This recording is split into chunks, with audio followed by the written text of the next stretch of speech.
guys, it's Vampire Mike from Sega CD Universe, and I want to talk about a movie I just watched 2 days ago, I believe.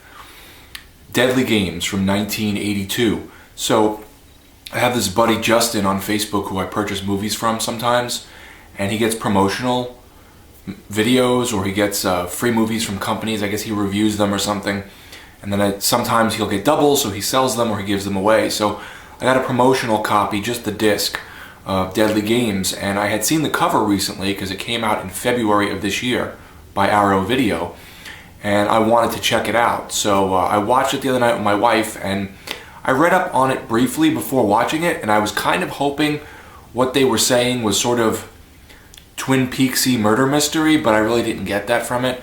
The movie starts out a little strange, and it made me look over to my wife and sort of laugh. This woman gets home and just starts disrobing and like rubbing her chest on a balcony, and then I think she gets a phone call, so she gets dressed, and then I think she answers the phone, and then she starts hearing this noise in the house, and then at the very beginning of the film she gets killed. There's some okay kind of murders and kills happening in the film. They tried to sort of market this as like a slasher or a horror movie. I guess it's a horror movie, but it really feels more like a murder mystery going on. And the woman who passed away, who dies at the beginning, that gets murdered, I should say, not passes away like natural causes, her sister then comes and takes over the house, and it's a nice house, it's big, and she starts making friends in the area, and that's where things sort of kick off.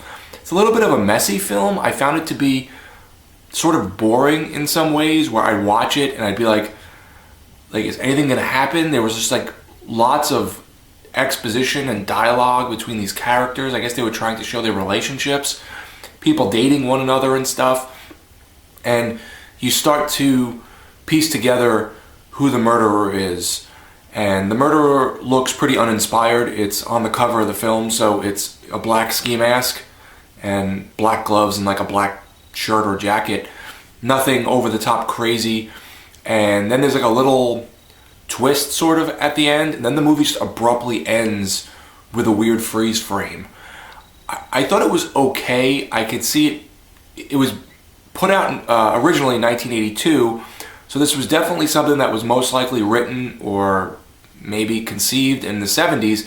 It has a little bit of that 70s slowness to it, which I guess is what's boring to me, because I'm not usually a fan of 70s films, give or take certain movies that you can probably name that I loved. I think The Wicker Man might have been the 70s. I love that movie. But anyway, I digress. So it was an okay film. Very slow at points, very boring at points. There wasn't a huge cast of characters, so you sort of start figuring out who the murderer is. It's not like they flip it on its head and you go, wow, it was so-and-so, and I really didn't expect that. And there was nothing completely memorable that happened that stood out and made this like a must-purchase film. It was okay. It almost felt like a TV murder mystery type of thing, with a little more violence and a tiny bit more nudity, but it's not sleazy by any means, and the murders are few and far between, and some of them are interesting, like they're kind of cool. I think at one point one person gets buried alive, but it's nothing like crazy over-the-top special effects graphic that like gorehounds or people that are into special effects would enjoy. Overall, out of like a 10, I would give this movie like a 4. It's okay. I'll eventually rewatch it and maybe try to really focus on it. It was before we went to bed, so it was, we had a couple hours to kill before bed. I threw it on, and I just found it to be okay, but underwhelming. So, let me know, guys, if you've seen 1982 Deadly Games, not the Christmas movie of the same name that people seem to really like by Vinegar Syndrome. And if you've seen it, let me know what you think. I'm curious if there's some, big fans out there. It's Vampire Mike from Sega CD Universe. Be good.